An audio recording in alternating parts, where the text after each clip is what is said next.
Setiap malam sebelum tidur, Nona Jo akan menggantung es di langit-langit. Bagaimana cara membuat air dingin jatuh sampai ke pusar? Di pagi hari dia juga minum semangkuk tonik. Dia melakukannya hanya untuk hamil anak laki-laki. Tapi Nona Jo berdasarkan metode ini melahirkan 4 anak perempuan berturut-turut. Tuan Jo untuk memelihara dupa pergi menemui pelacur lantai hijau. 3 tahun kemudian, dia akhirnya mendapatkan keinginannya. Bawa pulang bayinya. Jo Yun adalah anak laki-laki satu-satunya di keluarga Jo sehingga dia dihormati oleh Tuan Jo. Namun tidak lama kemudian Bu Jo di usia 45 tahun akhirnya melahirkan seorang bayi laki-laki. Sikap Pak Jo juga berubah drastis. Jo Yun dari anak manja menjadi anak haram. Tidak hanya diabaikan, tetapi juga dihukum. Dia semakin memikirkan bagaimana dicintai oleh Tuan Jo. Akhirnya, suatu hari Jo Yun pergi ke kamar saudaranya ketika tidak ada orang di sekitar. Menatap bayi yang terbaring di popok. Dia berniat membunuh saudaranya. Siapa yang akan ditangkap oleh Nyonya Jo di sana? Dia segera memberitahu Tuan Jo. Pak Jo berpikir Jo Yun terlalu muda untuk berani melakukan hal kejam seperti itu. Itu pasti dipicu oleh pelacur lantai hijau itu. Jadi dia memerintahkan eksekusi ibu kandung Jo Yun.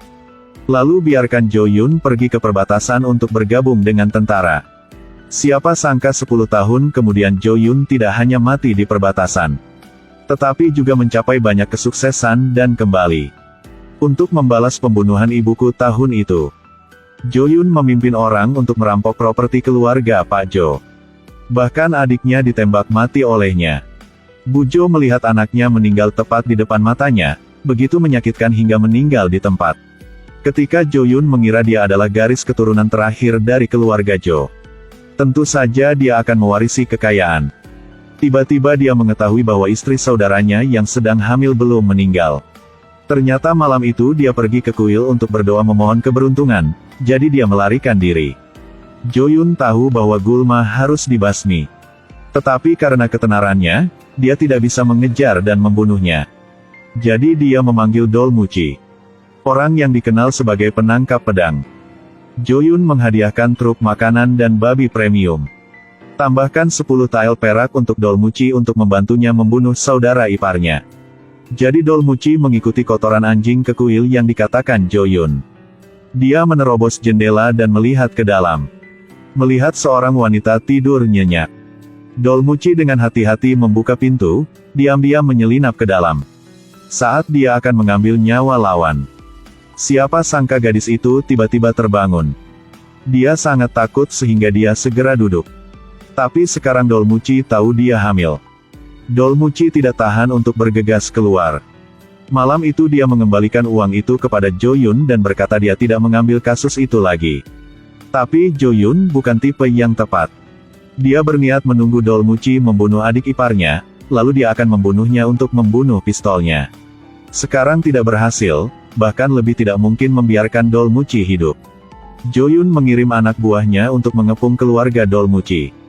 Setelah merobohkan ibu dan saudara perempuannya, dia mengunci mereka bertiga di sebuah ruangan. Kemudian bakar seluruh keluarga mereka. Tapi Dolmuci itu besar, tidak mati di lautan api. Pagi selanjutnya, ketika dia keluar dari abu, dia hanya setengah botak. Tapi ibu dan saudara perempuan dibakar menjadi abu. Dolmuci baru menyadari wajah jahat para pejabat. Dia dengan marah menyerbu ke kediaman keluarga Jo dengan pisau. Sebelum semua orang bisa menghentikannya, dia dipotong sampai mati. Pada saat ini, Jo Yun dengan tenang berjalan keluar. Dolmuci semakin marah ketika dia melihat musuh. Dia mengambil pisau dan menebas Jo Yun. Siapa sangka Jo Yun hanya menggunakan kipas kertas untuk mengalahkan pikiran Dolmuci. Pada akhirnya, balas dendam yang tidak dilaporkan itu ditangkap oleh Jo Yun dengan tuduhan mengganggu kedamaian. Dibawa ke kantor polisi. Pejabat distrik yang baru sangat jujur. Bagaimanapun juga, aku tidak setuju untuk segera mengeksekusi Dolmuci. Jo Yun tahu itu. Aku akan segera melenyapkannya. Kepala Dolmuci ditutupi dengan ember dan diantar ke tempat eksekusi. Sekolah ini adalah lubang yang diperintahkan oleh pemerintah untuk digali. Biar soal buang mayat orang. Ketika bawahan bersiap untuk mengeksekusi, senjata misterius tiba-tiba muncul, menyebabkan bawahan kehilangan nyawanya. Yang lain menoleh untuk melihat. Mereka bahkan tidak punya waktu untuk bereaksi dan dibunuh oleh Palu Chunbo. Ketiga orang ini adalah tiga Vinavon di masyarakat bawah. Mereka melihat Dolmuci beraksi, jadi mereka menyelamatkannya. Berniat untuk membawa Dolmuci ke atas gunung sebagai murid. Chunbo mengangkat tangannya untuk membuat Dolmuci pingsan dan mengambilnya. Siapa sangka tubuh lawan begitu kokoh. Jika satu pemimpin tidak bisa, maka pemimpin lain bisa menarik Dolmuci pergi. Ketika dia bangun, Dolmuci mendapati dirinya berada di pegunungan. Orang-orang di sini berpakaian sopan. Mereka menerima banyak orang yang ditindas oleh pemerintah. Didominasi dan dilindungi oleh 18 seniman bela diri berbakat. Setelah mengadakan ritual, Dolmuci juga menjadi master ke-19 dan termuda di tempat ini. Musim semi akan datang, musim gugur akan datang. Setelah bertahun-tahun berlatih keras, pengawal Dolmuci telah meningkat pesat. Dia menjadi bandit botak yang menakuti para prajurit. Dua pisau sayur yang dia gunakan dengan terampil. Tapi Dolmuci masih sangat lembut. Setiap penjarahan tidak membunuh orang. Memotong rambut saudagar kaya saja sudah dianggap sebagai pemenggalan. Ketika Dolmuci berpikir seni bela dirinya sangat kuat. Musuhnya, Jo-yun mulai bermain dengan senjata. Selama 2 tahun terakhir, Jo-yun telah mengembangkan kekuatan militer yang kuat. Untuk mendapatkan lebih banyak uang untuk mempertahankan pasukannya. Dia juga seorang rentenir. Diam-diam dia berkolusi dengan pemerintah untuk membujuk orang agar meminjam uang untuk membeli bibit makanan. Faktanya, benih ini bercampur dengan pasir dan air, menyebabkan penurunan kualitas yang tajam. Petani tidak bisa panen, jadi tidak bisa membayar hutangnya. Tidak hanya tanahnya disita, tetapi dia juga dicap sebagai budak bangsawan. Tidak lama setelah itu, orang-orang meratap. Jo-yun berkat trik ini menjadi pemilik tanah terkaya dalam 20 mil. Orang-orang baik semua tahu bahwa para sentenarian menjalani kehidupan yang sangat sulit. Mereka bergegas membuka rapat darurat untuk menemukan cara menghukum Yeojeon. Pada akhirnya, semua orang memutuskan untuk berpura-pura menjadi perwira militer dari wilayah lain. Atas nama membasmi bandit. Membaur ke dalam keluarga Yo untuk berdiskusi dengan Jo-yo. Tapi Jo-yun sangat berhati-hati.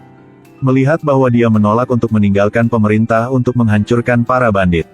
Dolmuci di tengah malam muncul di kamarnya. Sengaja membuat marah lawan agar Jo-yun bisa melawannya.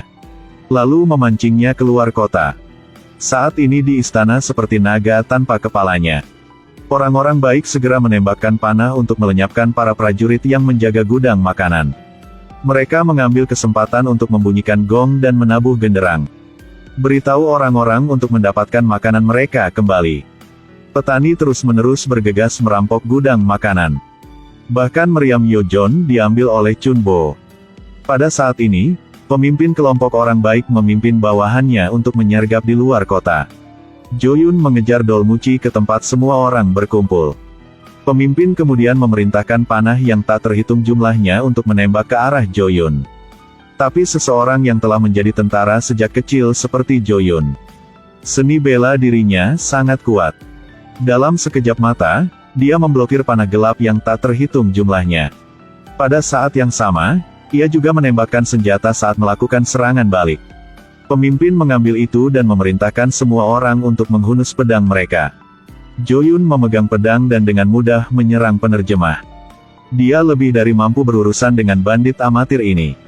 Bahkan pemimpinnya kehilangan nyawanya di tangannya. Keesokan harinya Yeojeon mengirim pasukan untuk menyerang gunung. Serangan tiba-tiba membuat semua orang tidak bisa bereaksi. Banyak orang tewas di bawah roket. Jo-yun duduk di atas kuda dengan bangga melihat orang-orang miskin. Chunbo bergegas menuju kematiannya untuk memprotes tetapi tidak berhasil. Akhirnya mati di bawah pedang Jo-yun. Nafsu orang-orang untuk anti tamu dengan cepat padam. Wanita dan anak-anak yang beruntung bisa bertahan hidup dikurung di penjara. Apa yang menanti mereka adalah hukuman gantung. Dalam kelompok orang, hanya ada satu orang yang dibebaskan dari kematian. Ini cucu Jo-yun.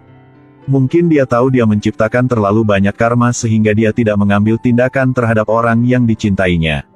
Ketika Dolmuci dan rekan-rekannya kembali ke gunung, tanah yang damai bagi orang-orang untuk menetap dan menetap, sekarang telah berubah menjadi reruntuhan. Dolmuci melihat rumahnya hancur seperti itu. Dia bertekad untuk melawan Jo Yun. Di gurun, Dolmuci memakai topi. Dia pergi ke gedung pengadilan sendirian. Ketika perwira militer menarik tali untuk mempersiapkan eksekusi, Dolmuci mendorong kereta, muncul di belakang mereka. Ketika dia membalikkan sedotan itu, hanya meriam singa. Perwira tinggi belum punya waktu untuk bereaksi. Dolmuci menembakkan meriam yang langsung membunuh musuh. Para prajurit berlari ke bala bantuan. Bergiliran mengambil perisai. Tapi amunisi di meriam itu rendah. Dolmuci menarik 2 pisau dari punggungnya. Sekarang dia bergegas. Bah telah ditekan untuk waktu yang lama. Melihat seseorang yang memulai pertempuran juga bergegas ke pertempuran satu persatu. Hancurkan pejabat pemerintah yang tidak manusiawi ke tanah dan pukul mereka. Adegan yang sangat kacau. Setelah berurusan dengan petugas di tempat kejadian, Dolmuci menyuruh mereka memegang kapak dan sekop untuk memaksa Jo Yun di belakang panggung. Tidak masuk akal bahkan untuk melihat rakyat jelata. Jo Yun sangat tenang, tidak takut.